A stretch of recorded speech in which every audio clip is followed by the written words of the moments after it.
Hello and welcome Riyan, সবাইকে welcome জানাচ্ছি আমাদের আজকের লাইভ ক্লাসে। তো আশা করি সবাই নিশ্চয়ই ভালো আছো। তো চলে আসছো সাদিক হাসান, ওয়ালাইকুম আসসালাম। আরিফ, কি অবস্থা? সিনথিয়া আক্তার, নীলাকাশ, ওয়ালাইকুম আসসালাম। সো আশা করছি সবাই নিশ্চয়ই ভালো আছি, রাইট? সো ক্লাস শুরু হয়ে গেছে। তো আমাদের আজকে ভেক্টরের 9 নম্বর ক্লাস। এর আগে আমরা 8 নম্বর ক্লাসটি করেছি, তো তারই ধারাবাহিকতায় 9 নম্বর ক্লাসে সবাইকে আরও একবার ওয়েলকাম জানাচ্ছি। এবং সবাই আর্লিয়েস্ট টাইমে বন্ধুদেরকে একটু মেনশন করে দাও, যাতে করে তারা সবাই ক্লাসে যুক্ত হয়ে যেতে পারে। এবং আমি ভালো আছি, ওয়ালাইকুম আসসালাম। তোমরা কেমন আছো বলে দিতে পারো তো আমায়? ওফ, ওয়ার্ল্ড কাপ ফুটবল শেষ। সো আমি বলবো যে হাফ সেরে পাচ্ছি। মানে এতগুলা ম্যাচ, এত বড় একটা জার্নি, এবার ফুটবল খেলা দেখতে দেখতে টায়ার্ড হয়ে গেছি। Same old shit. খেলা চলছিল তো চলছিল, তাই না? এক এক দিনে একটা টিম জিতছে, একটা টিম হারছে। সো আমরা আর্জেন্টাইন সাপোর্টার, আমরা বলতে আমি Argentine bona fide supporter. So today is the day. আজকে আসলে একটা বেটার রিয়েলাইজেশনের ডে। আর্জেন্টিনা হারছে, মেসির ফেয়ারওয়েল, এবং আর্জেন্টিনা ম্যাচ হেরেছে। স্যার আর্জেন্টিনা তো হেরে গেছে, সাথে 6টা কার্ড পেয়েছে, সাদিক হাসান বলছো। এবার আসো, আজকে আমি বলবো। আই স্টিল রিমেম্বার তোমাদের এই ভেক্টর ক্লাস আজকে 9 নাম্বার। সো এই ভেক্টরের লাইভ ক্লাস যেদিন শুরু হয়েছিল, 1 নাম্বার ক্লাস যেদিন ছিল, ওই দিনই বিশ্বকাপ শুরু হয়েছিল। এবং ওই দিন রাতে থেকে ওয়ার্ল্ড কাপ শুরু হয়েছিল। সো আমি প্রথম প্রেডিকশন যেটা করছিলাম, প্রেডিকশন না, এটাই হবার ছিল, সেটা হচ্ছে এইবার ওয়ার্ল্ড কাপ ব্রাজিল আর্জেন্টিনা কেউ জিতবে না। এবার ওয়ার্ল্ড কাপ ব্রাজিলও জিতবে না, আর্জেন্টিনাও জিতবে না। I was damn sure about it. Probability এইটাই বলে back to back world cup জেতার কোনো চান্সই নেই, এবং সেইটাই হয়েছে।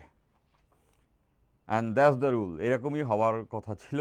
এবং আর্জেন্টিনা আজকে হারছে। তো আই স্টিল রিমেম্বার যে লাস্ট ক্লাসে, ভেক্টরের 8 নাম্বার ক্লাসে, তখনও তোমরা জিজ্ঞাসা করতেছিলে যে ভাইয়া আপনার প্রেডিকশন তো মিললো না, আর্জেন্টিনা তো ফাইনালে উঠে গেছে, এখন তো আর্জেন্টিনা জিতবে। সো আমি লাস্ট ক্লাসেও বলে গেছিলাম গত পরশু যে আর্জেন্টিনা হারবে ম্যাচ, এবং আর্জেন্টিনা আজকে ম্যাচ হারছে। এখন এইটা আসলে সারপ্রাইজ হওয়ার কিছুই নেই। সেটা হচ্ছে শুধুমাত্র বিলিভ দিয়ে তুমি আসলে কখনোই ফুটবল ম্যাচ জিততে পারো না, ওখানে তোমার skill is a must, right? So স্পেনের সঙ্গে আর্জেন্টিনা হারারই ছিল। সেটা কমপ্লিট প্রসেস নাম্বার যদি আমরা দেখি, 700+ আর 300+ হচ্ছে আর্জেন্টিনার। শর্টস অন টার্গেট অ্যাটেম্প্ট, 20টা শট দিছে হচ্ছে গিয়া স্পেন, আর 14টা হচ্ছে গিয়া ওয়ান টার্গেট ছিল। আর্জেন্টিনা 0টা শট দিছে এবং 0টা অন টার্গেট ছিল। সো এটাই হারা উচিত ছিল, এবং হারাটা দেখে আমার মন থেকে একটা প্রশান্তি লাগছে যে আর্জেন্টিনা এই হারটা আসলে আর্জেন্টিনার খুবই দরকার ছিল। এটা গেল একটা। এর পাশাপাশি আর্জেন্টিনার সব থেকে বাজে জিনিস যেটা পেড্রিরে দেখলাম হচ্ছে, পেড্রি না, পেড্রেসে দেখলাম, পারাদেসে দেখলাম হচ্ছে গিয়া ম্যাচ হারার পরে স্পেনের প্লেয়ারদের মারামারি করতেছে, তাদের জার্সি ছিঁড়ে ফেলতেছে, মাইরা ধাক্কা দিয়ে ফেলাই দিতেছে। সো এইটা হচ্ছে, একে তো এক ম্যাচ আসছে, তার উপরে বেয়াদবি এবং হচ্ছে গিয়া মানে কি টক্সিসিটি যারে বলে, সেটা সর্বোচ্চ লেভেলে নিয়ে গেছে। এইটা আরও বেটার হইতে পারতো মেসির ফেয়ারওয়েলের দিনে। ওয়ার্ল্ড কাপ হেরে যাওয়াটা কোনো ধরনের খারাপ কিছু না, তবে আর্জেন্টিনার বিহেভিয়ার দেখে আমার কাছে মনে হচ্ছিল যে এই টিম ওয়ার্ল্ড কাপ জেতার কোনো দরকারই নাই। They don't deserve it, that's it. Support করি আর্জেন্টিনা, দ্যাট ডাজন্ট মিন যে হচ্ছে গিয়া যা ইচ্ছা তাই টক্সিসিটি ছড়াইলেও আর্জেন্টিনাকে ভালো বলতে হবে। সো সব কিছুর ভিতরে এতটুকু বলা যায়, Lionel Messi is the bestest football player I have ever seen. So last ম্যাচটা সে হেরে গেছে, এবং এটাই সুন্দর। ওয়ালাইকুম আসসালাম।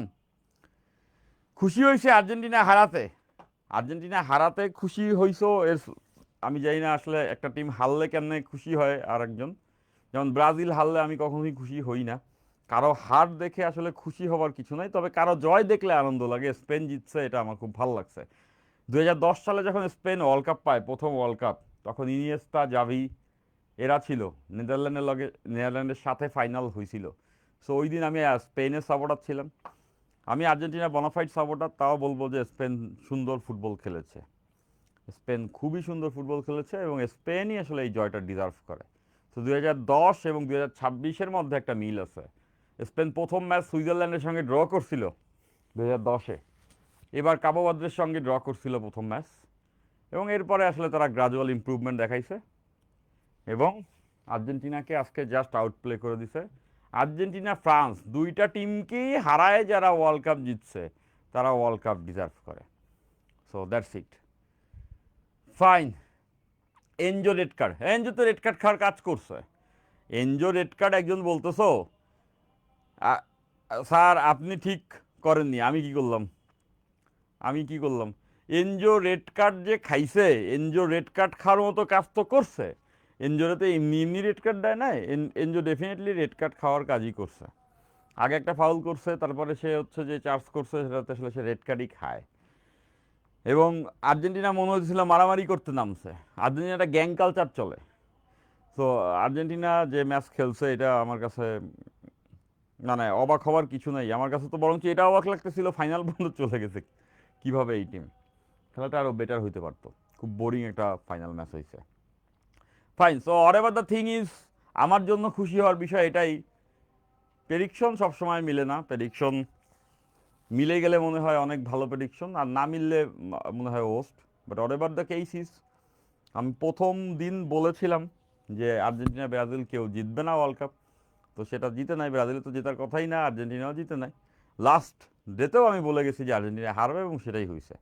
তো এখানে আসলে দুঃখ পাওয়ারও স্কোপটা খুবই কম, কারণ যেটা হবার সেটাই তো হয়েছে। সেখানে আমি কখনো এক্সপেকটেশন রাখি নাই আর্জেন্টিনা আসলে জিতবে। 4 স্টার ডান। ব্রিন তো বলছে 4 স্টার ডান। হ্যাঁ একদম 4 স্টার ডান। 3টা স্টারই আর্জেন্টিনার জন্য ঠিক আছে। ঠিক আছে। আর্জেন্টিনা তো বলই পায় না। হ্যাঁ বল তো আর এমনি এমনি উড়ে উড়ে আসবে না। বলটা আসলে তোমাকে গেইন করতে হবে, বলটা তোমাকে আসলে খেলে অর্জন করতে হবে। সো সেটা আসলে আর্জেন্টিনা খেলে নাই, তাই না? স্ট্র্যাটেজি খুবই বাজে ছিল। প্লেয়ারদেরকেও আমার কাছে মনে হয়েছে ম্যাচের মাঝখানে মরাল ডাউন। সো এবার the cases, drop it. World cup শেষ, আলহামদুলিল্লাহ ওয়ার্ল্ড কাপ শেষ। এবং কংগ্রাচুলেশনস টু স্পেন। স্পেন এই ওয়ার্ল্ড কাপ ডিজার্ভ করে। সো যে যেটা ডিজার্ভ করে সে সেটা অ্যাচিভ করবে। এটাতেই পজিটিভিটি আমাদেরকে দেখতে হবে। যে যেটা ডিজার্ভ করে না সে সেটা পাবে না, দ্যাটস ইট। ইয়ামাল, হ্যাঁ ইয়ামাল, শুধু ইয়ামাল বললে হবে না, পুরো Spain team as a unit ভাই অ্যামেজিং খেলছে। স্পেন কি করছে, পুরো মাঠটাকে ছোট করে ফেলছে। কীভাবে ছোট করছে, যে স্পেনের সব থেকে ভালো পয়েন্ট ছিল কেউ যদি কাউন্টারে যায় স্পেনের গোলকিপার দৌড়ায় অনেকটা পথ কাভার করে। সো এটা ফ্রান্সের সঙ্গেও করছে, আর্জেন্টিনার সঙ্গেও করছে। দ্যাট মিনস এই সাইড থেকে স্পেনের মাঠ ছোট হয়ে যায়, বল আসা মাত্র দ্রুত দৌড়ে সেই গোলকি ক্লিয়ার করে দেয়। এই পাশ থেকে স্পেনের সাইডটা ছোট হয়ে যায়। আর মিড লাইন বরাবর স্পেনের মিডফিল্ড যথেষ্ট ভালো, সব থেকে ভালো বলতে পারলো বলা যেতে পারে। মিডে ওরা হচ্ছে ম্যাক্সিমাম প্লেয়ার্স রাখে, তাহলে মিড ওরা কন্ট্রোল করে যেহেতু ওরা ভালো খেলে। আর তাইলে বাকি থাকলো মিড কন্ট্রোলে, ওদের সাইডে গোলকি তো আসলে রান দিয়ে সামনে আগে আসতেছে, তাহলে এই সাইড থেকে স্পেন ব্লক করে ফেলে, সামনে এতটুকু জায়গা বাকি থাকে যে জায়গাটাতে আসলে অপোনেন্টের গোল।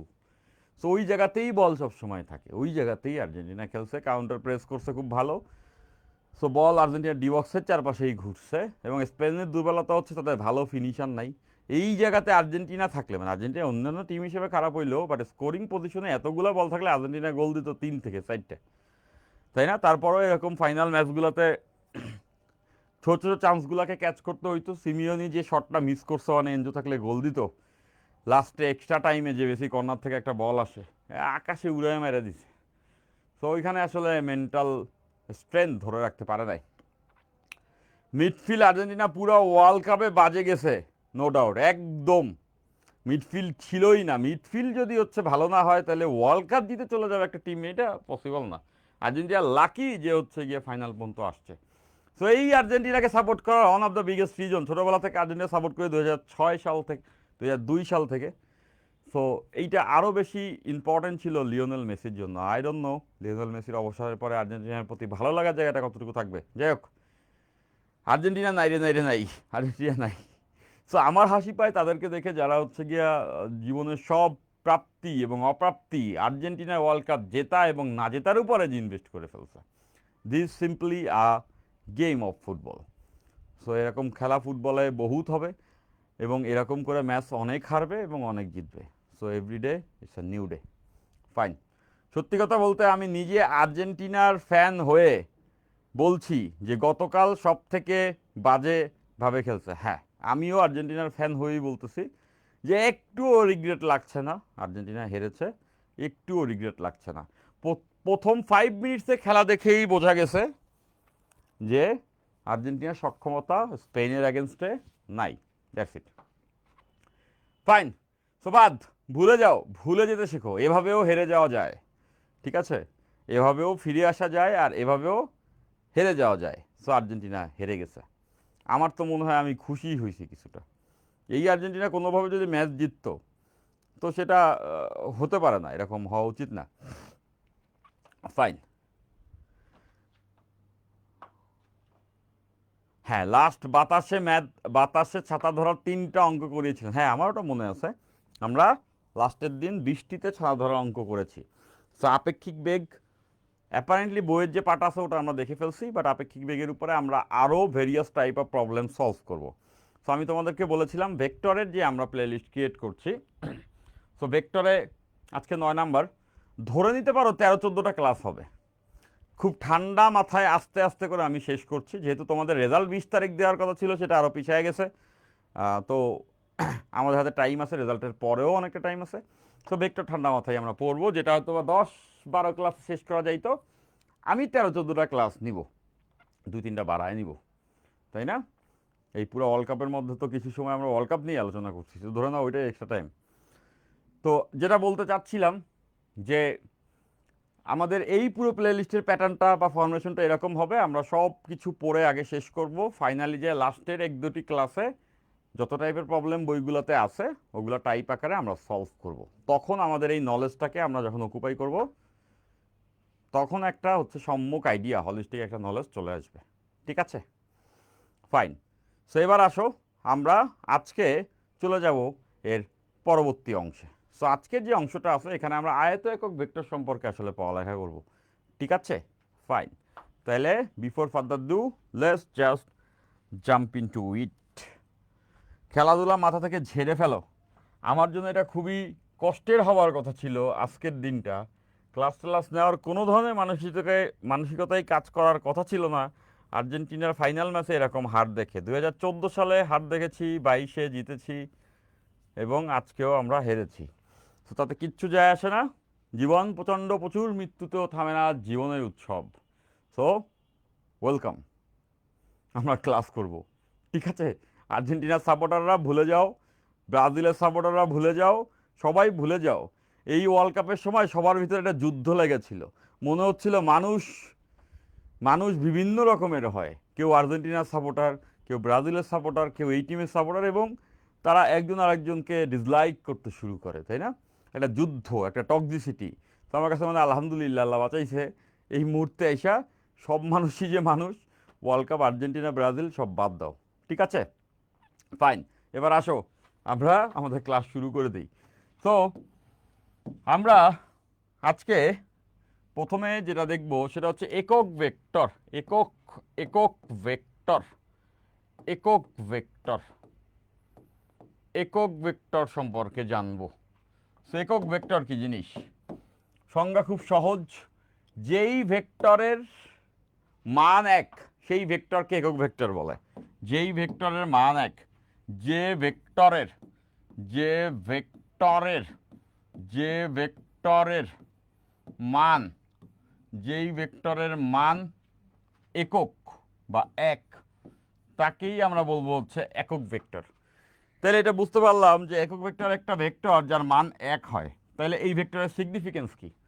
এই ভেক্টরের সিগনিফিকেন্স, সে একটা দিক বুঝায়। মান 1, বাট তার তো একটা দিক আছে। ভেক্টরে তো দুইটা জিনিস থাকে, একটা হচ্ছে মান, একটা হচ্ছে দিক। সো মান 1 মানে তার মান 1, তাহলে এটা সিগনিফিকেন্স হচ্ছে তার তো একটা দিক আছে। তাহলে একক ভেক্টর দ্বারা একটা দিক বোঝায়, একক ভেক্টর দ্বারা বোঝায় একটা দিক, দিক নির্দেশ করে, দিক নির্দেশ দেয়। ওকে, ফাইন। তাহলে একটা একক ভেক্টর কিভাবে নির্ণয় করে? লেটস সে এ একটা ভেক্টর, ধরে নাও এ, এটা একটা ভেক্টর, এইটা একটা ভেক্টর, এটা এ ভেক্টর, রাইট? দেখতেছো এ ভেক্টরটা অনেকটা বড় একটা ভেক্টর। এখন আমরা এই দিক বরাবর, এই ভেক্টরের তো একটা দিক থাকবে, এটা একটা দিক। সো এই দিক বরাবর একটা একক ভেক্টর বের করতে চাই। Okay fine. তো ধরলাম এই দিক বরাবর একটা একক ভেক্টর হচ্ছে এইটা, এই দিক বরাবর একটা একক ভেক্টর হচ্ছে এইটা, এই দিক বরাবর একটা একক ভেক্টর এতটুকু। তো ধর এইটার মান 1, এটার মান 1 এবং এটার মান 1 এবং দিক বোঝাচ্ছে এ ভেক্টরের দিক বরাবর। তাহলে এই যে এই দিক বরাবর একক ভেক্টর, এটাকে আমরা ধরলাম একটা নাম দিলাম, এটা হচ্ছে এ ক্যাপ। এই ক্যাপ দ্বারা অ্যাকচুয়ালি একক ভেক্টর বোঝায়। হ্যাঁ, এই এর দিক বরাবর একটি একক ভেক্টর হচ্ছে এ ক্যাপ। এ ক্যাপের নাম দিতে পারি এ এর দিক বরাবর, এ ভেক্টরের দিক বরাবর, এ ভেক্টর এর দিক বরাবর, দিক বরাবর, দিক বরাবর একটি একক ভেক্টর, একটি একক ভেক্টর, ইউনিট ভেক্টর বা একক ভেক্টর। ঠিক আছে, এটাকে আমরা বলতেছি হচ্ছে এ ক্যাপ। সেটা কিভাবে বের করা যায়? It's quite simple. এই এ ক্যাপ এটা বের করার ওয়ে হবে পুরা এ ভেক্টরটাকে যদি এ ভেক্টরের মান দ্বারা ভাগ করি তাইলেই আমরা পেয়ে যাব একক ভেক্টর। উপরে আমরা ভেক্টরটা বসাবো, নিচে হচ্ছে ভেক্টরের মান বসাবো। আমরা জানি সাইন ছাড়া যখন আমরা লিখি এইটাকে আমরা বলি ভেক্টরের মান। তাহলে এর মান দ্বারা ভাগ করব এ ভেক্টরটাকে, তাইলে আমরা পেয়ে যাব ওই একক ভেক্টরটা, রাইট? তাহলে কোনো ভেক্টর বরাবর একক ভেক্টর নির্ণয় করতে হলে ওই ভেক্টরকে ভেক্টরের মান দ্বারা ভাগ করে দিতে হয়। তাহলে দেখো মান দ্বারা ভাগ করে দিলে এটার মান হয়ে গেল 1, তাই না? এই ভেক্টর বা এই ভেক্টরের মান, এই দুটোর অনুপাত 1 হবে, তার মানে এইটার মানও 1 হয়ে গেল। আর দিকটা থাকলো এর দিকেই। তাহলে আমরা যদি কখনো একটি একক ভেক্টর নির্ণয় করতে চাই তাহলে ওই ভেক্টরকে ওই ভেক্টরের মান দ্বারা ভাগ করে দিতে হবে। ঠিক আছে, সো এটা গেল একক ভেক্টর। ঠিক আছে, এটা গেল একক ভেক্টর। ফাইন। এই তোমাদের যুদ্ধ এখনো শেষ হয় নাই, ওয়ার্ল্ড কাপ নিয়ে এখনো তোমরা পড়ে আসো, অনেকেই হচ্ছে গিয়ে এই কী সব উল্টাপাল্টা কথা লিখতেছো, এই পেজেসের মতো কাজ করতেছো। ম্যাচ হাইরা এরপরে হচ্ছে স্পেনে প্লেয়ারকে মারধর শুরু করে দিছিল। সো এটা মনে হচ্ছিল যে আমি একদম 5 বছরের বাচ্চা থাকা অবস্থায় না মনে হয় এই কাজটা করতাম। একে তো হারছে, তার উপরে মারপিট করতেছে গ্রাউন্ডে, তাই না? খুবই হাস্যকর ছিল। এখন তোমাদের অবস্থা অনেকটা এরকম, অনেকে এখন এই ওয়ার্ল্ড কাপ হারার পরে এই কমেন্টে যুদ্ধ গালিগালাজ এগুলো শুরু করে দিয়েছো। সো এগুলি করা যাবে না, হ্যাঁ, এগুলি করা যাবে না। কখনো ভেক্টর চিহ্ন দিতে হয়, কখনো দিতে হয় না। নওশিন জাহান বলছো, তোমাদের এই কথাগুলো শুনলে এমন অবাক লাগে। আর্জেন্টিনা আজকে স্পেনের সঙ্গে যখন খেলতেছিল, আর্জেন্টিনার পারফরমেন্স দেখে শুরুতে অবাক হয়ে গেছি, কি ভাই এই টিম কেমনে ফাইনালে আসলো। এবং তোমাদের এই কোশ্চেনগুলো শুনে আমি ক্লাসে এর থেকেও দ্বিগুণ হারে অবাক হতে থাকি। মানে বলা কথা, যে কথা 10 বার 100 বার নানা রকম ক্লাসে বলতেই থাকি, তোমরা হঠাৎ করে নতুন বাচ্চা হয়ে যাও, নওল কিশোর, যে এসে এমন একটা কোশ্চেন করো, তুমি বিশ্বাস করো ইনার মি অট্ট হাসিতে হেসে পড়ে, এরপরে মাথা গরম হয়। এবার আমি খুব তখন ঠান্ডা টোনে তোমাদেরকে আনসারগুলো দিয়ে যাই। সো নৌসিন জাহান, ভেক্টরের চিহ্ন যখন দেই তখন এটা একটা ভেক্টর বোঝায়, যখন চিহ্ন দেই না তখন এটা জাস্ট তার মান বোঝায়। এটি অ্যাটলিস্ট ক্লাসে 5 থেকে 10 বার এর আগের ক্লাসে মেনশন করা হয়েছিল। ঠিক আছে, আচ্ছা ঠিক আছে, এবার গেল এটা। এরপর আসো, এরপর আমরা একটি নির্দিষ্ট একক ভেক্টর সম্পর্কে জানবো, যেটাকে আমরা বলতেছি আয়ত একক ভেক্টর। আয়ত, আয়ত একক ভেক্টর, আয়ত একক ভেক্টর। আয়ত একক ভেক্টর দ্বারা কি বোঝাবে? আয়ত একক ভেক্টর হচ্ছে গিয়া, এটাও একটা একক ভেক্টর, যেহেতু আমরা জানি একক ভেক্টর মানে একক ভেক্টর। যে ভেক্টরগুলোর মান 1 এবং যেই ভেক্টরগুলো এক্স ওয়াই ও জেড অক্ষকে প্রকাশ করে, যে একক ভেক্টরগুলো, যে একক ভেক্টরগুলি, যে একক ভেক্টরগুলো, যে একক ভেক্টরগুলো এক্স ওয়াই জেড অক্ষকে, অক্ষগুলোকে, অক্ষগুলোকে, অক্ষগুলোকে, অক্ষগুলোকে, অক্ষগুলোর দিক নির্দেশ করে, অক্ষগুলোর দিক নির্দেশ করে, অক্ষগুলোর দিক নির্দেশ করে, অক্ষগুলোর দিক নির্দেশ করে। তাকে আমরা বলবো আয়ত একক ভেক্টর। এগুলো একক ভেক্টর যেগুলো এক্স ওয়াই এবং জেড অক্ষগুলোকে নির্দেশ করে। মনে রাখবে একক ভেক্টরের কাজই হচ্ছে একটা দিক বোঝানো। সো এরা এক্স অক্ষ, ওয়াই অক্ষ এবং জেড অক্ষ এই তিনটা দিককে বোঝায়। তো এইটা হচ্ছে কি একটা স্থানাঙ্ক ব্যবস্থা যেখানে এক্স ওয়াই জেড তিনটা আছে। এই বরাবর আছে হচ্ছে গিয়া এক্স অক্ষ, এটা ওয়াই অক্ষ, আর এটা জেড অক্ষ। এখন এক্স বরাবর একটা একক ভেক্টর, লেটস সে এইটা একটা একক ভেক্টর যেটা এক্স অক্ষকে বোঝায়, এইটা একটা একক ভেক্টর যেটা ওয়াই অক্ষকে বোঝায়, আর এইটা একটা একক ভেক্টর যেটা জেড অক্ষকে বোঝায়। এই প্রত্যেকটা ভেক্টরের মান এক। এখন এই এক্স অক্ষ বরাবর যে একক ভেক্টর সেটাকে আমরা বলছি আই ক্যাপ। এই আই ক্যাপ হচ্ছে একটা একক ভেক্টর যার মান এক এবং এটার দিক কোন দিক বোঝায়? এক্স অক্ষ বরাবর বোঝায়। দেন ওয়াই অক্ষ বরাবর যে একক ভেক্টর এটাকে আমরা বলতে পারবো জে ক্যাপ, আর জেড অক্ষ বরাবর যে একক ভেক্টর এটাকে আমরা বলতে পারবো কে ক্যাপ। ক্যাপ দেখলেই বুঝবে একক ভেক্টর। তাহলে দেখো আই দ্বারা বোঝায় এক্স অক্ষ, জে দ্বারা ওয়াই অক্ষ এবং কে দ্বারা জেড অক্ষ। তাহলে আই যে একক ভেক্টর এটা দ্বারা বুঝাবে এক্স অক্ষ বরাবর, এক্স অক্ষ বরাবর, মানে যখনই আমরা আই ক্যাপ দেখব তখনই বুঝে যাব এই ডিরেকশনটা এক্স এর প্লাসের দিকে। ঠিক তেমন করে যে একটা ভেক্টর এইটা দ্বারা বুঝাবে ওয়াই অক্ষ বরাবর, ঠিক তেমন করে কে ক্যাপ এটা দ্বারা বুঝাবে জেড অক্ষ বরাবর। মানে এরা তিনটা অক্ষকে বোঝায় এবং এই তিনজনকেই আমরা বলতেছি আয়ত একক ভেক্টর। এই তিনজনকেই আমরা বলতে পারবো আয়ত একক ভেক্টর। সো আমরা এর আগে ভেক্টরের রিপ্রেজেন্টেশন দেখেছি। ভেক্টরের রিপ্রেজেন্টেশনে আমরা দেখেছি যে একটা ভেক্টরকে মান এবং দিক দিয়ে প্রকাশ করে।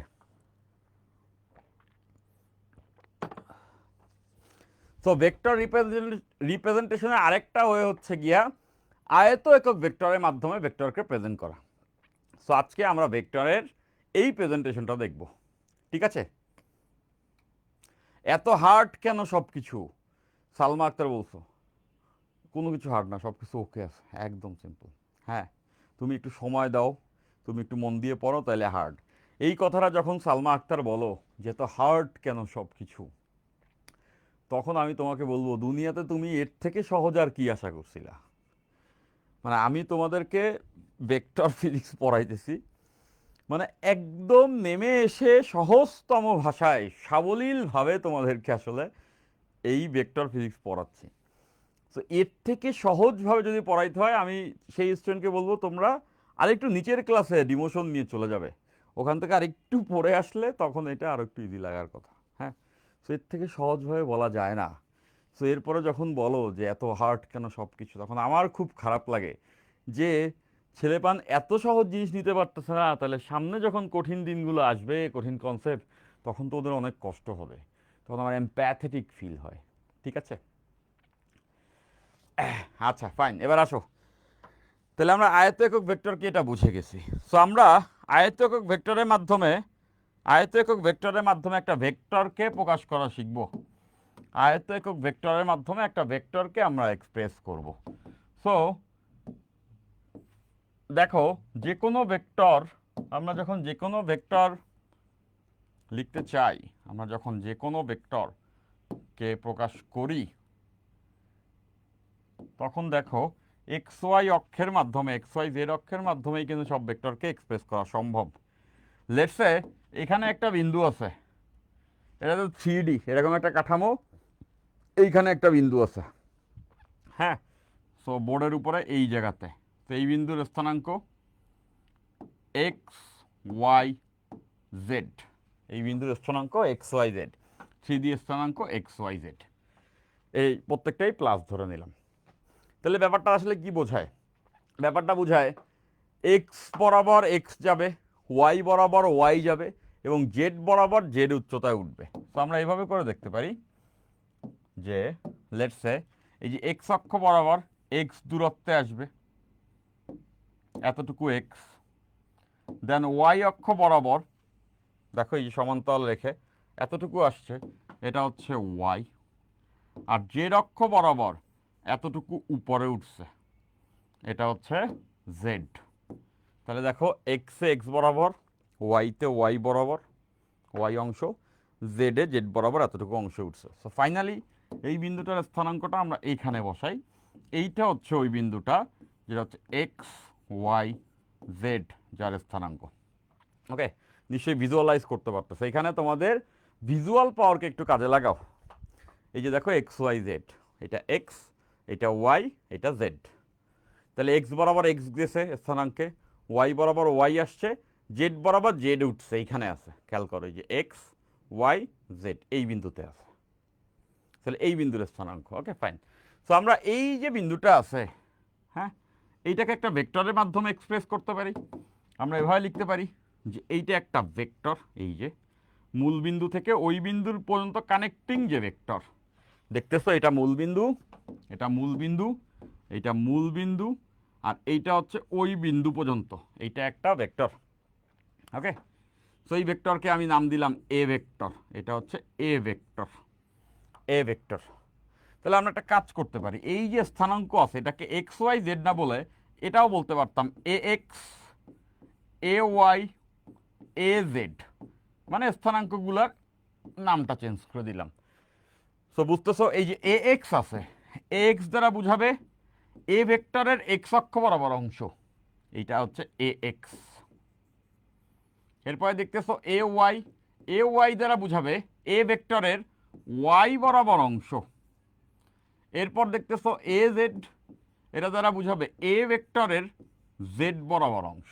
এ x A Y A Z এই বিন্দুতে আসছে এবং আমরা এ ভেক্টর পেয়ে গেছি, জিরো থেকে এ পর্যন্ত কানেক্টিং। এখন আমরা এটাকে ইজিলি কেমনে এক্সপ্রেস করতে পারি? আমরা এভাবে লিখতে পারি, দেখো এই ভেক্টরকে আয়ত্ত একক ভেক্টরের মাধ্যমে এভাবে এক্সপ্রেস করা সম্ভব। আমি একবারে লিখে তারপরেই বললে তোমরা বুঝে যাবা।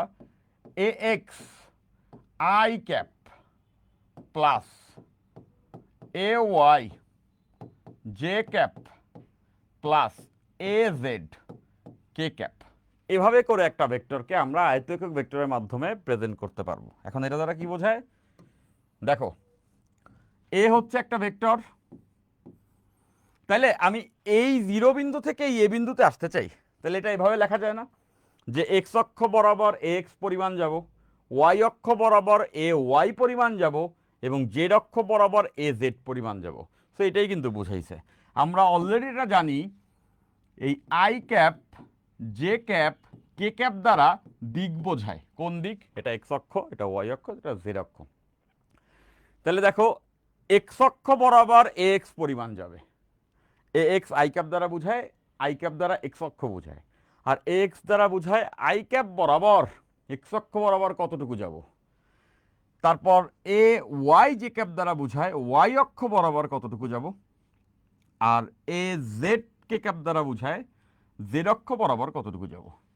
তাহলে এই পথটা যদি আমরা হাঁটি, যে এখানে এতটুকু গেলাম, এখানে এতটুকু আসলাম, এখানে এতটুকু উঠলাম, তাইলেই তো আমি এই বিন্দুতে চলে আসলাম। তার মানেই তো জিরো বিন্দু থেকে, মূল বিন্দু থেকে এই বিন্দু বরাবর আমি চলে আসছি। তার মানে এই বিন্দুটাকে ফিক্সড করা গেছে, মানে এটা একটা ভেক্টর রিপ্রেজেন্টেশন, এটা একটা ভেক্টর। এবং এই যে অংশগুলো আছে, এই যে A x A Y A Z, এইগুলো হচ্ছে বিভিন্ন অক্ষ বরাবর অংশ বা উপাংশ। এভাবে লেখা যাবে এ এক্স হচ্ছে এক্স অক্ষ বরাবর, এক্স অক্ষ বরাবর, এক্স অক্ষ বরাবর এ ভেক্টরের, এ ভেক্টরের এক্স অক্ষ বরাবর এ ভেক্টরের মান, তাই না? ঠিক তেমন করে বাকিগুলো আমরা বুঝে গেছি। এটা হবে ওয়াই অক্ষ বরাবর, এটা হবে জেড অক্ষ বরাবর এ ভেক্টরের মান। মানে এইগুলাকে তুমি উপাংশের মান হিসেবে ধরতে পারো, উপাংশের মান হিসেবে ধরতে পারো। ওই যে আমরা আগে উপাংশে ভাগ করতাম না, এ ভেক্টরের এই অক্ষ বরাবর উপাংশ, তাহলে এটা হচ্ছে এক্স অক্ষ বরাবর উপাংশের মান, এটা হচ্ছে ওয়াই অক্ষ বরাবর উপাংশের মান, এটা হচ্ছে জেড অক্ষ বরাবর উপাংশের মান। তাহলে এখন থেকে আমরা এভাবে করে একটা ভেক্টরকে রিপ্রেজেন্ট করতে পারবো। লেটস সে যদি এরকম একটা ভেক্টরের কথা বলে দেয়, এ vector equals to 2i cap plus 3j cap plus 5k cap. এটা দ্বারা কি কি বোঝাইলো? বুঝাইলো মূলবিন্দু থেকে 2, 3, 5 বিন্দুর দিকে যে ভেক্টরটা, এইটা এক্স অক্ষ বরাবর অংশ 2 একক, এই 3 দ্বারা বুঝাবে ওয়াই অক্ষ বরাবর অংশ 3 একক, আর এই 5 দ্বারা বুঝাবে জেড অক্ষ বরাবর অংশ হচ্ছে গিয়ে 5 একক। ঠিক আছে, এভাবে একটা ভেক্টরকে আমরা রিপ্রেজেন্ট করে ফেলতে পারবো। তো আমরা আয়ত একক ভেক্টরের মাধ্যমে একটা ভেক্টরের রিপ্রেজেন্টেশন বুঝে গেছি। এখন এইটা তো একটা ভেক্টরকে প্রকাশ করার ওয়ে।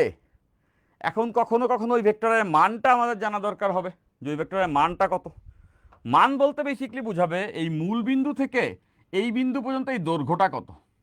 তো আমরা এই ভেক্টর বা যে কোনো ভেক্টরকে এমনি করে প্রেজেন্ট করতে পারবো, এবং এভাবে করেই মেজরিটি আমরা অঙ্ক করব। দেখবা ভেক্টর প্রেজেন্টেশন এইটাই সব থেকে স্মার্টেস্ট হয়। তো এখন ওই ভেক্টরগুলোর মান বের করতে হবে, ওই ভেক্টরগুলো বিভিন্ন অক্ষের সঙ্গে দিক টিক এগুলো বের করতে হবে। সো আমরা এভাবে করে আস্তে আস্তে করে সামনে যাচ্ছি। ঠিক আছে ভাইয়া, এই ভেক্টর শেষ হলে সেলু স্যারের বই থেকে অঙ্কগুলো সলভ করায়েন।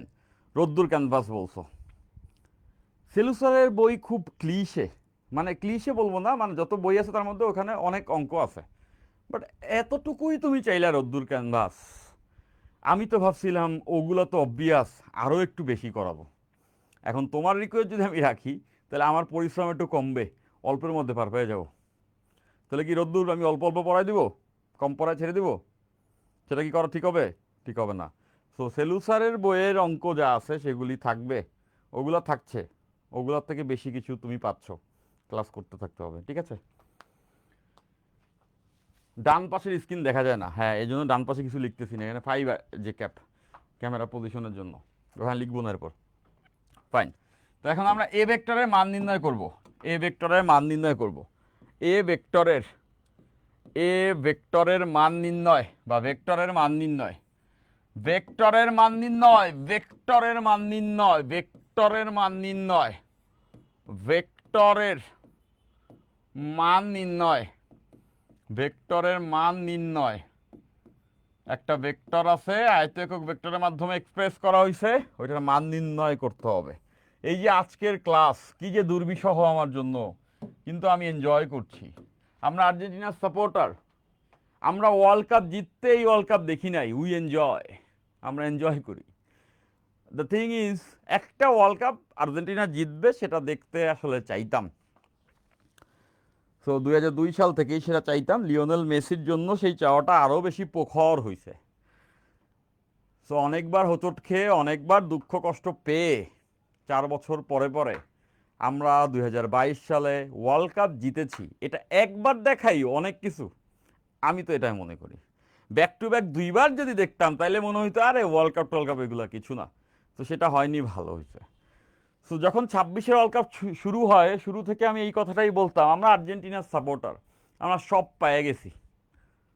সো আর্জেন্টিনা যদি কোয়ার্টার ফাইনাল বা সেমিফাইনালে বাদ হয়ে যায়, কিচ্ছু যায় আসে না, আমরা আর্জেন্টিনার সাপোর্টারদের জন্য কিচ্ছু যায় আসে না, ইটস আনাদার ম্যাচ।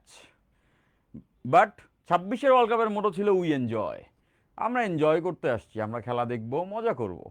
আমরা মজা করেছি, আমরা ফাইনাল পর্যন্ত খেলা দেখতে পারছি, সব থেকে বেশি ম্যাচ খেলছে, ঠিক আছে।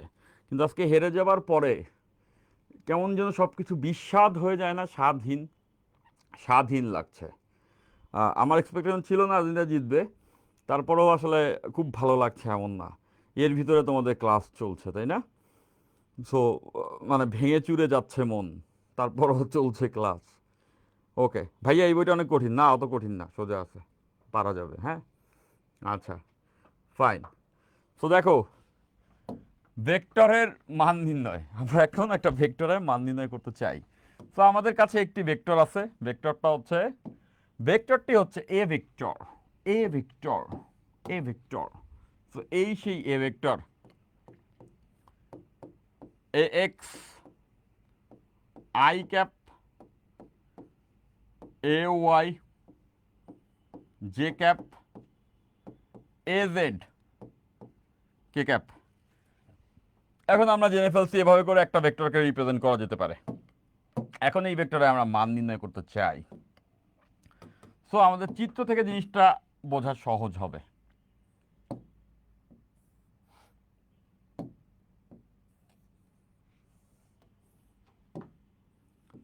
এক্স অক্ষ, ওয়াই অক্ষ, জেড অক্ষ। সো এটা হচ্ছে সেই বিন্দু কাঙ্ক্ষিত, এক্স অক্ষ বরাবর এক্স অংশ গেছে, এটা এক্স অক্ষ বরাবর এক্স অংশ, এই যে ওয়াই অক্ষ বরাবর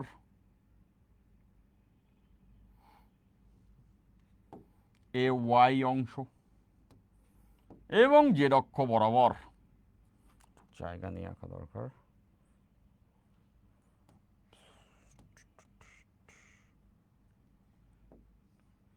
এটা এক্স অংশ,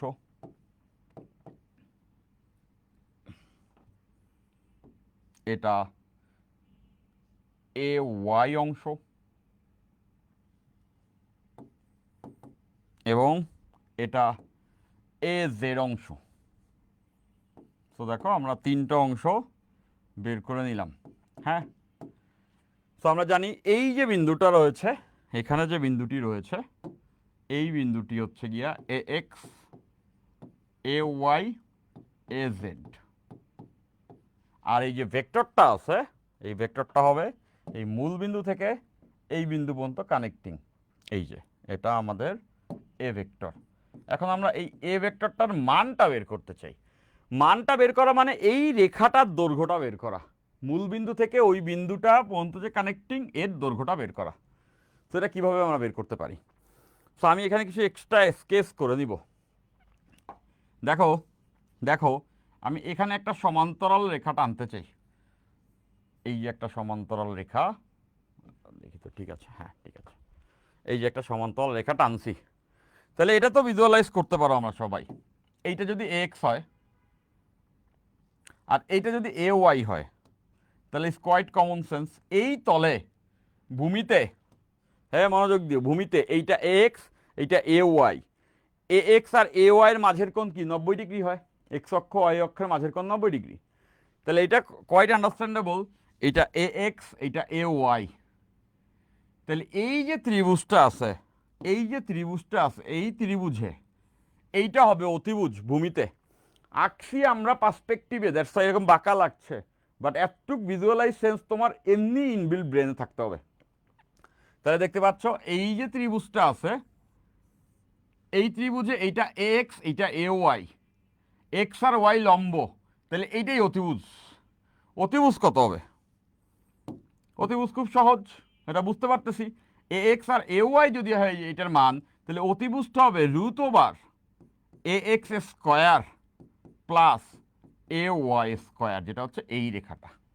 দেখো ভূমি এবং লম্ব, তাহলে অতিভুজ এইটা, দুইটার বর্গের যোগফলের বর্গমূল। তাহলে আমরা এই বেসমেন্টটা পেয়ে গেছি। এবার দেখো এই ত্রিভুজে এই যে ভূমি আর এই যে লম্ব, তাহলে এইটা অতিভুজ। দেখো এইটা হচ্ছে ভূমি আর লম্বটা হচ্ছে জেড অক্ষ। এক্স ওয়াই তলের সঙ্গে জেড অক্ষ লম্ব হয়, তাহলে বুঝতেছো এইটা ভূমি, এইটা লম্ব, তাহলে এটা হচ্ছে তার অতিভুজ। এই ত্রিভুজে, এই ত্রিভুজে এটা হচ্ছে অতিভুজ। তাহলে খেয়াল করে দেখো যে, তাহলে খেয়াল করে দেখো যে এইটুকু হচ্ছে এ এক্স আর এই ভূমি হচ্ছে এ x square plus A Y square, এইটুকু এ জেড, সরি এইটুকু হচ্ছে এ জেড, আর এতটুকু হচ্ছে root over A x square plus A Y square. তাহলে এর অতিভুজটাই হচ্ছে এ ভেক্টরের মান। তাহলে এ ভেক্টরের মান কত হওয়া উচিত? দেখো রুট ওভার এই ভূমির হোল স্কোয়ার, যেটা হচ্ছে root over A x square plus A Y square, এইটার হোল স্কোয়ার, এই ভূমির স্কোয়ার আর এই লম্বের স্কোয়ারের বর্গমূল। লম্বটা হচ্ছে এ জেড, লম্বটা হচ্ছে এ জেড স্কোয়ার। দেখো এটা ভূমির স্কোয়ার, লম্বের স্কোয়ারের যোগফলের বর্গমূল, মানে এটাই এই অতিভুজটা। তাহলে এইটাকে স্কোয়ার করে দিলে আমরা একবারে লিখতে পারবো A equals to root over, দেখো রুট ওভার আর স্কোয়ার চলে যাবে, থাকবে A x square plus A Y square plus A Z square. So আমরা এ ভেক্টরের মানটা পেয়ে গেলাম। এটাই এ ভেক্টরের মান, এটাকেই আমরা এ ভেক্টরের মান বলবো। তাহলে এই ভেক্টরটা তো এইভাবে প্রকাশ করা যায়। এখন এ ভেক্টরের মান, এ ভেক্টরের মান এই দেখো এখানে ভেক্টর সাইন দেই নাই, মানে এটা দ্বারা বোঝায় এ ভেক্টরের মান। ভেক্টরের মান বোঝানোর জন্য অনেকগুলো ওয়ে আছে। একটা ওয়ে হচ্ছে ভেক্টরের সাইন দেই নেই মানেই মান, আরেকটা হচ্ছে ভেক্টরের সাইনও দিছি দিয়ে দুই পাশে মডুলাস দিছি, এটা দ্বারাও মান বুঝায়। যদি ভেক্টর সাইন সহ মডুলাস মানে মানটা, এবং ভেক্টরের সাইনও দেই নাই তাইলেও মানটাই বুঝায়। ওকে ফাইন, তাহলে এই ভেক্টরের মান হবে root over A x square plus A Y square plus A Z square. এটা মনে রাখলেই চলবে। প্রমাণটা আমরা একবার দেখা নিলাম। সেটা কিভাবে করতে হবে? দ্য থিং ইজ, যতগুলো সহগ আছে সহগগুলোর বর্গের যোগফলের বর্গমূল, সহগগুলোর বর্গের যোগফলের বর্গমূল করে দিব, তাহলে আমরা পেয়ে যাব এ ভেক্টরের মান, এ ভেক্টরের মান, এ ভেক্টরের মান, এ ভেক্টরের মান, মান, এ ভেক্টরটার মান। তো আশা করি সবাই এটা বুঝে ফেলছি। ঠিক আছে,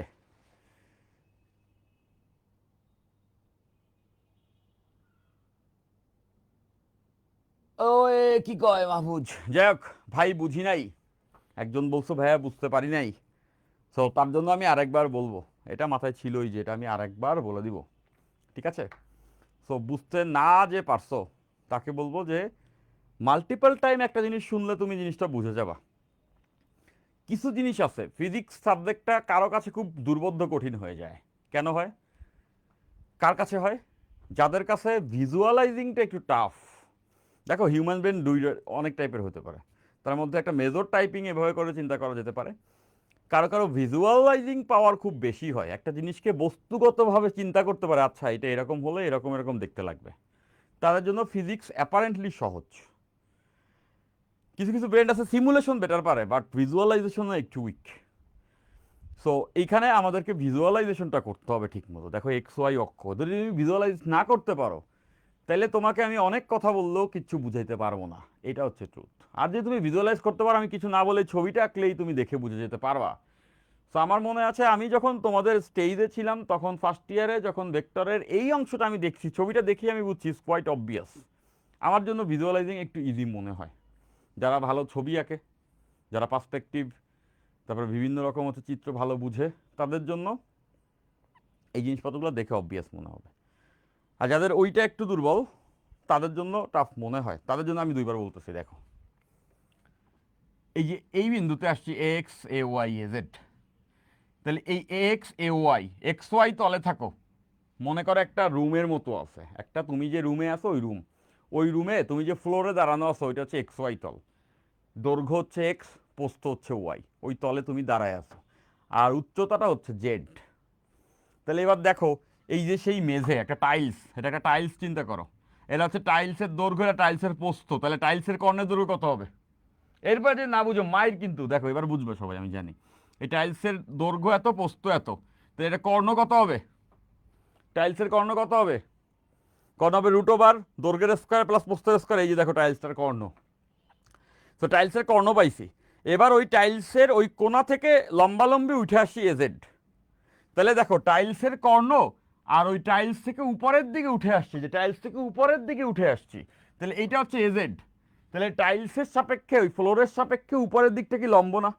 তাইলে এই টাইলসের কর্ণ আর উচ্চতা বরাবর উঠছি এজেড, এই দুইটা পরস্পর লম্ব।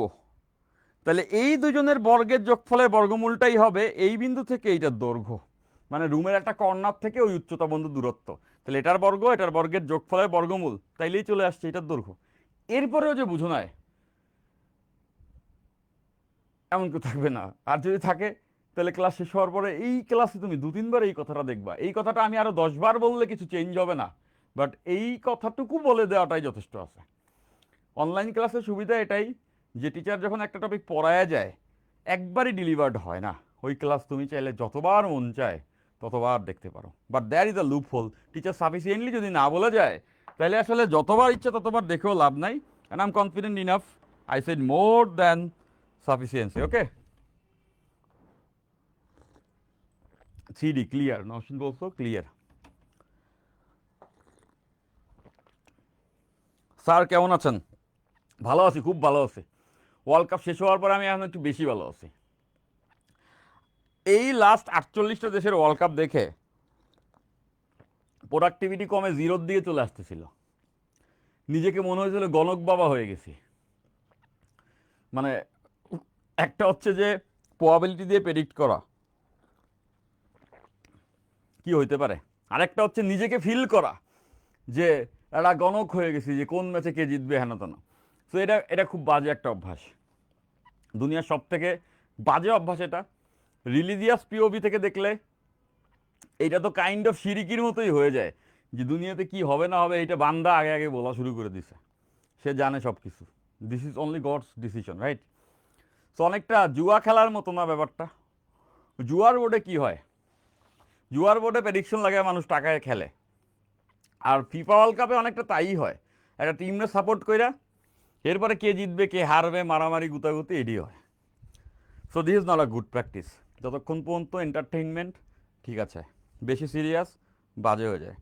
48টা দেশের ওয়ার্ল্ড কাপ দেখতে দেখতে এমন অবস্থা, সারাটা রাত মনে করো ফুটবল খেলা, এবং দিনের বেলা জিমানি কাজ কামের সময় একটু ল্যাথারিজম ফিল হয়, না ঘুম হলে যেটা হয় আর কি।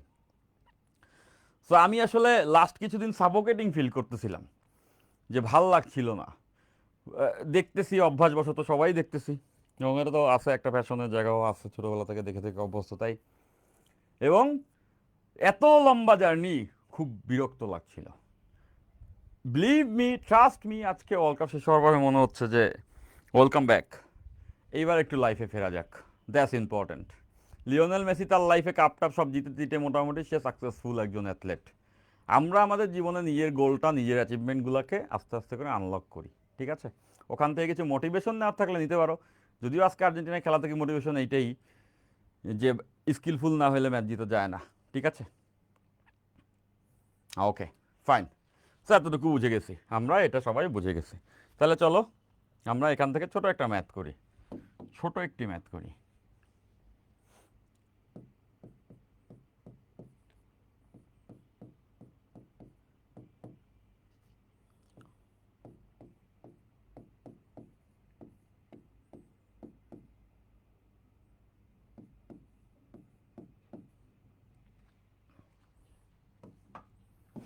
একটা ভেক্টর দেওয়া আছে, প্রথম কোশ্চেন, এর মান নির্ণয় করো, এর মান নির্ণয় করো, এর মান নির্ণয় করো। 2 নাম্বার, এর দিক বরাবর একটি একক ভেক্টর নির্ণয় করো। এ এর দিক বরাবর, দিক বরাবর, এ এর দিক বরাবর একটি একক ভেক্টর নির্ণয় করো। এর দিক বরাবর একটি একক ভেক্টর নির্ণয় করো, একটি একক ভেক্টর নির্ণয় করো। এর দিক বরাবর একটি একক ভেক্টর নির্ণয় করো। এর দিক বরাবর একটি একক ভেক্টর নির্ণয় করো। 2 নাম্বার,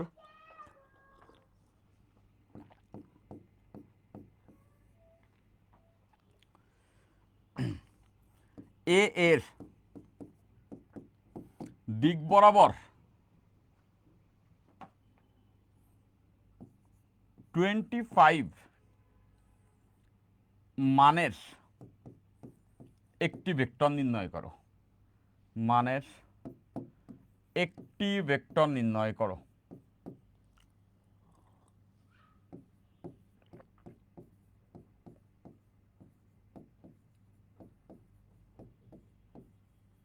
ওকে, সেটা আমাদেরকে করতে হবে।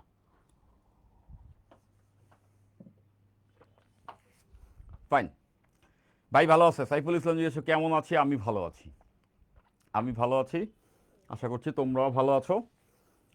সো রেগুলার ক্লাসে থাকতে হবে। হ্যাঁ স্যার, ফিফা নিয়ে আপনার মনে যে একটা কষ্ট আছে, ও সেটা কিন্তু বুঝতে পারছি। না না, কোনো মানে কষ্ট আছে এটা বলা ঠিক হবে না, বরঞ্চ এটা বলা যেতে পারে কষ্ট ছিল, অনেক ছিল, এখন কমছে, এখন কমছে, এবং রাদার উই এনজয়।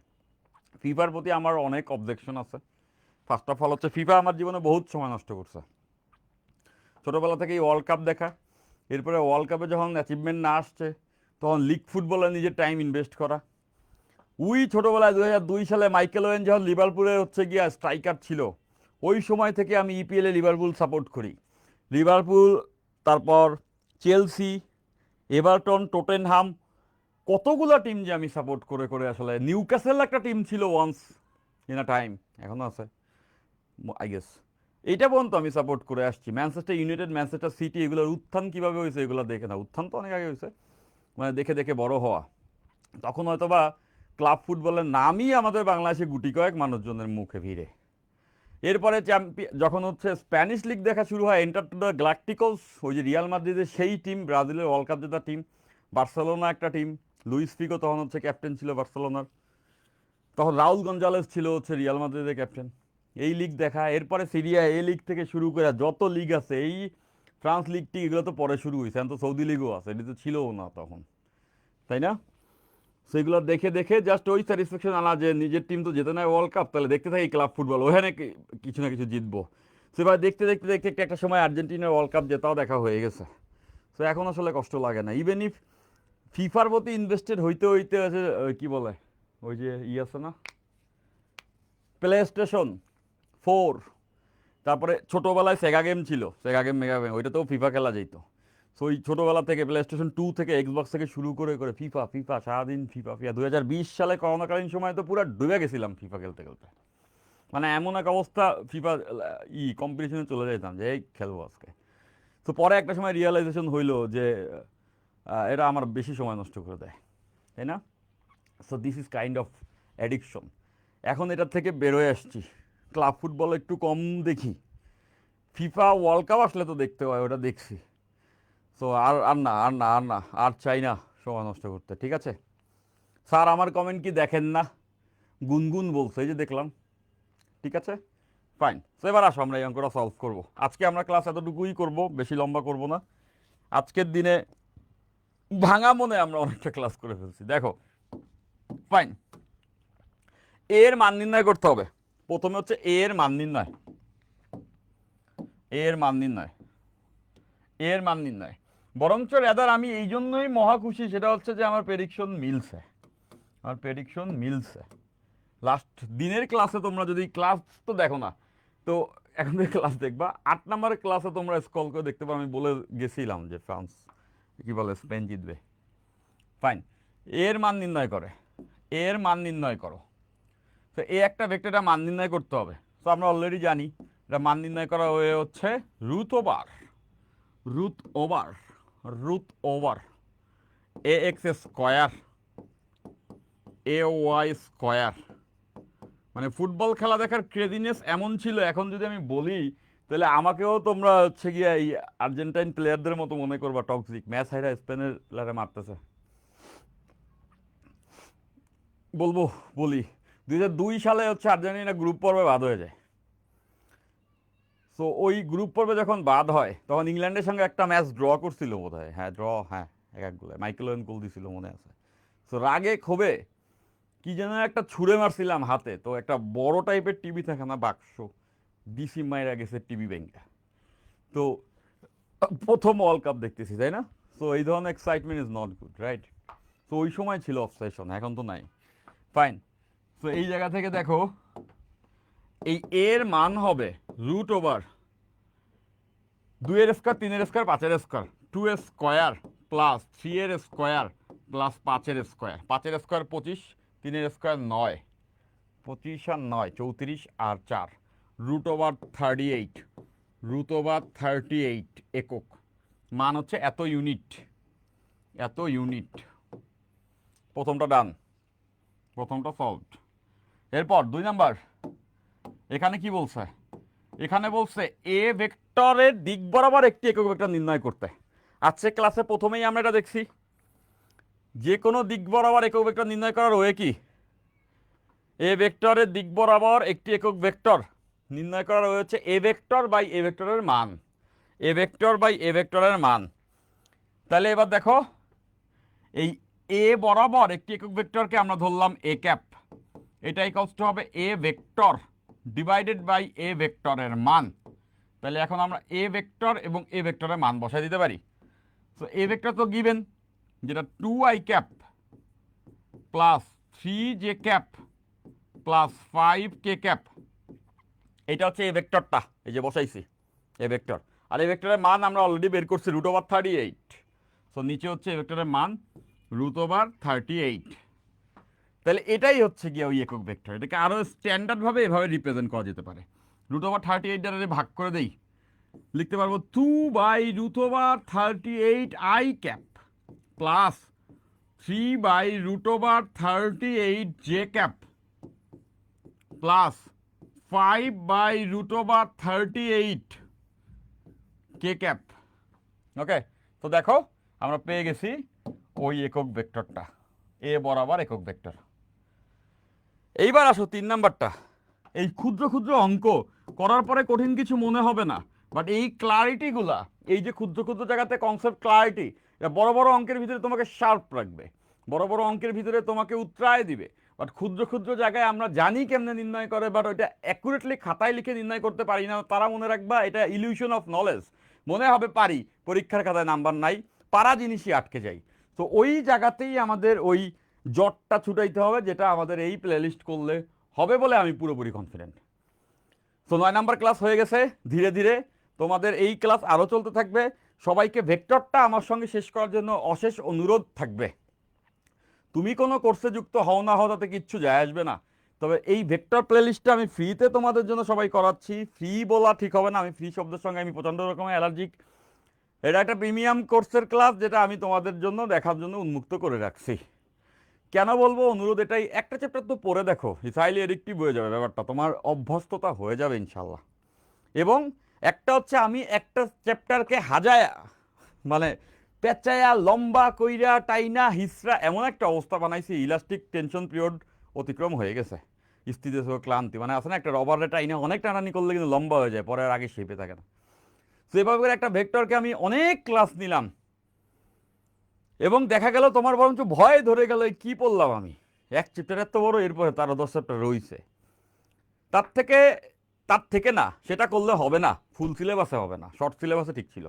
শর্ট সিলেবাসে চ্যাপ্টারই 6-7টা দিয়ে দিছিল, তো একটু লম্বা করে পড়ার স্কোপ ছিল। এখন ফুল সিলেবাসে তোমাকে ওভারঅল অনেকগুলো চ্যাপ্টারকে একবারে মাথায় নিয়ে বসতে হবে।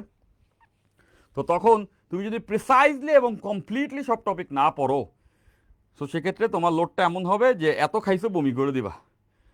তো ওই জায়গা থেকে আমি বলতেছি ভেক্টরটাকে আমি ওই ম্যানারে তোমাদের জন্য গুছাবো, এবং 28 বছর যারা আছে তারা যেন শুরু থেকে টোনটা ফিক্সড করে ফেলতে পারো, খেয়ে পড়তে হবে। এই জন্য আমি এই কাজগুলি করছি, ঠিক আছে? উদ্দেশ্য এতটুকুই।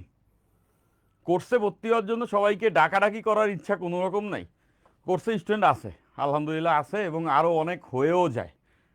মানে অনেক যে দরকার ব্যাপারটা এরকম না, কিন্তু তোমরা যারা আসলে স্টুডেন্ট, তোমাদের যদি ভালো হয়, একটা চ্যাপ্টার পড়ে যদি তুমি টেস্টটা বুঝে যাও, টোনটা বুঝে যাও, বা নিজেই সব পড়তে পারো, তাইলে আমার উদ্দেশ্য সফল হয়ে গেছে, ঠিক আছে? ওকে, ফাইন।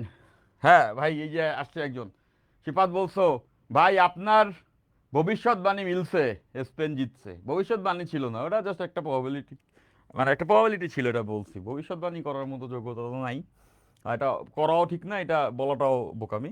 মনে হচ্ছিল স্পেন অ্যাপারেন্টলি জিতবে আর কি, তো ওইটাই হয়েছে। ফাইন। তো এবার হচ্ছে এর দিক বরাবর 25 মানের একটি ভেক্টর নির্ণয় করো। এমন একটা ভেক্টর নির্ণয় করতে হবে যার মান 25 হবে, এবং সেটা এ বরাবর হবে। তো একটা ভেক্টরকে কেমনে প্রকাশ করে, দেখো ওই ভেক্টরটার নাম দিলাম আমি বি। যে কোনো ভেক্টর প্রকাশ করা হয়ে হচ্ছে তার মানের সঙ্গে একক ভেক্টর গুণ করে দাও। দিক বরাবর একক ভেক্টর, দিক বরাবর একক ভেক্টর, দিক বরাবর একক ভেক্টর, দিক বরাবর একক ভেক্টর। এইখান থেকেই তো দেখছি, যেমন আমরা একক ভেক্টর ইকুয়ালস টু দেখছিলাম কি, এ ভেক্টর ডিভাইডেড বাই এ ভেক্টরের মান।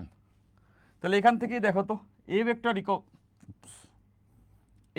ইকুয়ালস টু কত হবে?